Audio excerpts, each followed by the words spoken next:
I was diagnosed with a chemical imbalance, manic depression. They diagnosed me with having ADD. He told me I had conduct disorder. ADHD. Mild depression. Major depression. Manic depressive. Borderline personality disorder. Compulsive disorder. Anxiety. Depression and schizophrenia. ADHD. Sleep disorder.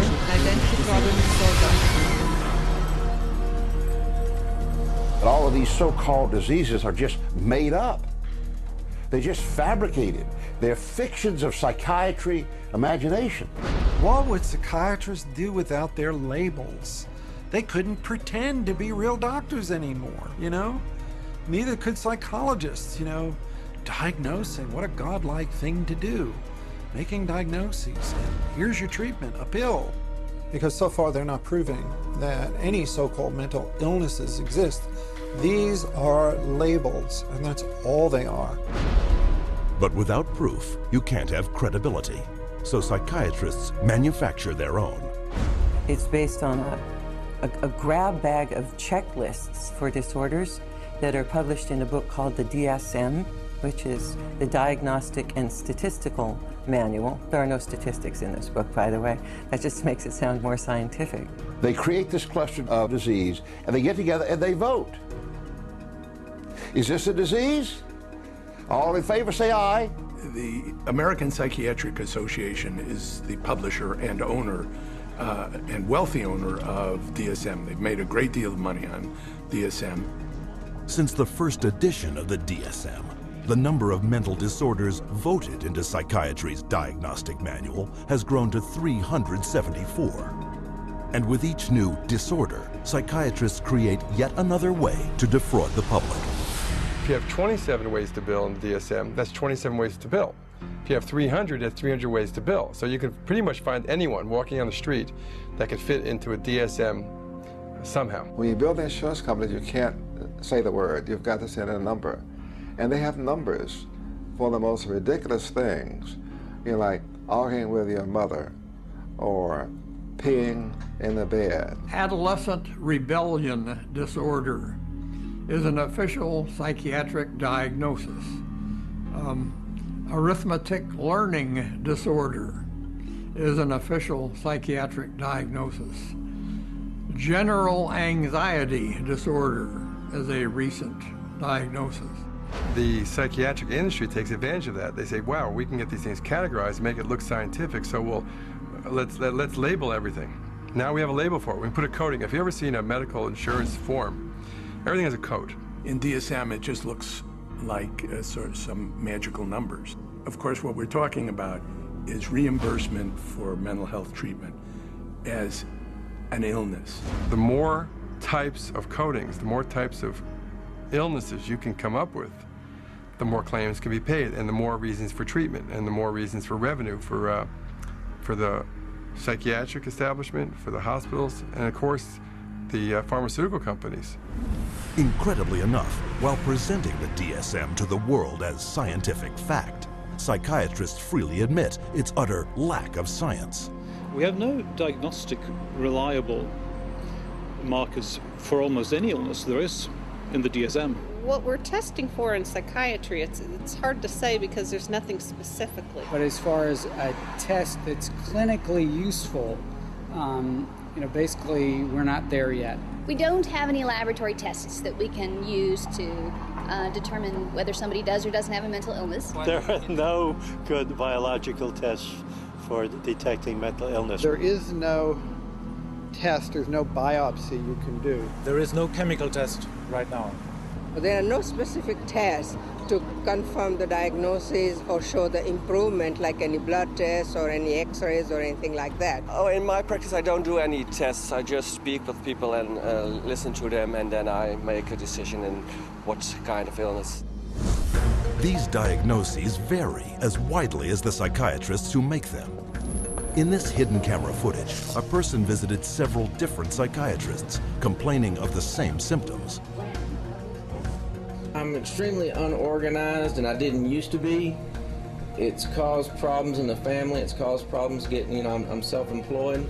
You got ADD, ADHD, you're depressed, and your depression is bipolar depressed. You have a brain chemistry disorder, and it's probably genetic. You have a lot of the symptoms of depression. So it seems like it is a mixed picture. What that means is like we got some depressive symptoms and some, high symptoms. If you're bipolar, I'll need to give you a mood stabilizer. We don't know, I kind of doubt it. It's considered low-grade bipolar. You are more of the ADD than ADHD. And as far as medications for depression, because I would recommend that you start a medication, which are Prozac, Zoloft, Paxil, Celexa. Usually Propylene XR is pretty good. I'll give you some Lexapro in the morning and some Trazodone at night. Lamictal is a better medication for that. It works on your depression also. But the treatment for any bipolar cycling is the same. The lithium, Remeron is another one. Trazodone, Tegretol, Depakote, Wellbutrin, Lexapro, Lamictal, Equitroid, Depakote, lithium, Ambien. You may need an antidepressant also with your Lamictal. We don't know if I give you a medication if it is going to work or not. To a certain degree, it's trial and error. You never know if it's the right drug. How many people have I cured? Well, there are no real cures right now in psychiatry. I have cured none of my patients. We're always challenged by our lack of knowledge. I mean, in fact, we don't know what the causes of mental illness are. Most mental illnesses, we do not know the cause. Of course, it would be nice to know exact reasons of disorders, but maybe in the future. I'm the Director of Research at the American Psychiatric Association. We don't know the etiology of really any of the mental disorders at the present time.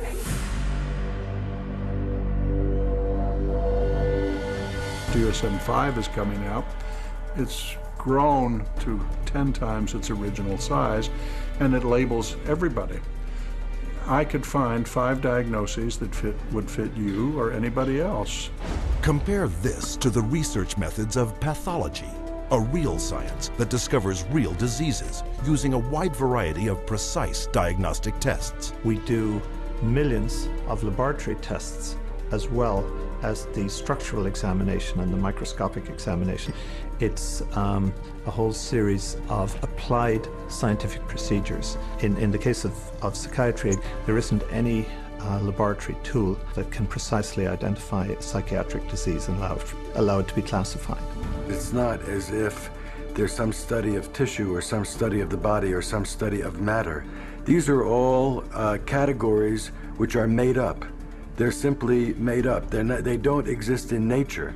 They're decided upon by psychiatrists and voted on.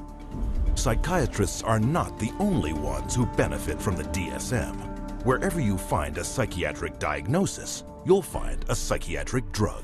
The pharmaceutical corporations now contribute enormous sums of money for the education of psychiatric residents and for the support of research by their professors, so that psychiatry today has become in America, has become very largely learning of which drug to use with which disease or disorder.